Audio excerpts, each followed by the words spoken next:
बात और बोलें? कह दो, बोल दो। अहम की अकड़ ज्यादा चल नहीं सकती, मौत की घड़ी टल नहीं सकती। लूट कर दौलत भले ही जमा कर लो भैया, पाप की कमाई कभी फल नहीं सकती। हाँ, इसीलिए अभिमान में मत रहो। रावण ने अभिमान किया था, विनाश हो गया। अभिमान पतन का मुख्य द्वार है। जिसने भी अभिमान किया मर गया, बिखर गया। इसलिए जो प्राप्त होवे, पद प्राप्त होवे, रुपया प्राप्त होवे, रूप प्राप्त होवे, सौंदर्य प्राप्त होवे, ज्ञान प्राप्त होवे, सिद्धि प्राप्त होवे, प्रसिद्धि प्राप्त होवे, नाम प्राप्त होवे, धाम प्राप्त होवे, मकान प्राप्त होवे, यही कहना ये सब हमारे गुरुदेव का प्रसाद है, हमारे माता पिता का आशीर्वाद है, हमारे राम जी की कृपा है।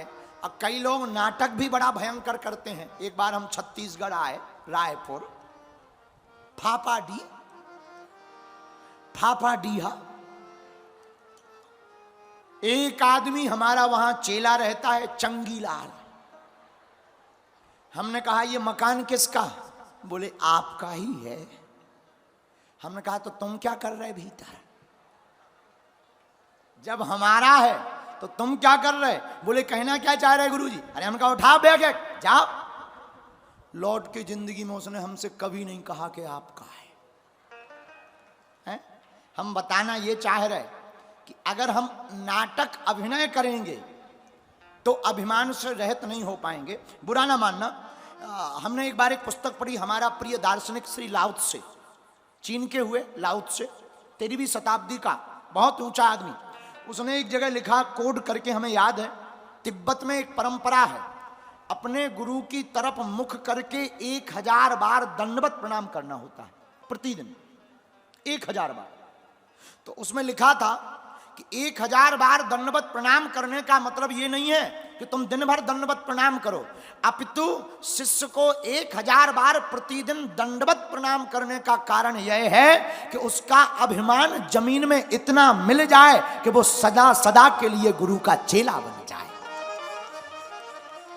बोलो सीताराम, जोर से बोलो। लेकिन हम लोग तो ठीक ही हैं। अब कुर्सी ना किसी को मिले, नेताजी कोई आवे और उन्हें कुर्सी ना मिले तो तुरंत उन्हें आग लग जाने। आओ, कोई मंत्री जी को रोक दिया जाए, तुरंत पुलिस भगी भगी फिरेगी। आयोजन करता तुरंत दिमाग खराब हो जाएगा। इतने अभिमान में भरे होते हैं। हम ये नहीं कह रहे कि ऐसा करना चाहिए, नहीं, प्रोटोकॉल है, आपके प्रोटोकॉल का सम्मान होना चाहिए। पर हम प्रार्थना ये करें, कथा में सम्मान नहीं, हनुमान पाने आना चाहिए। सम्मान पाने संसार में जाना चाहिए, भगवान के द्वार पर तो भगवान को पाने जाना चाहिए।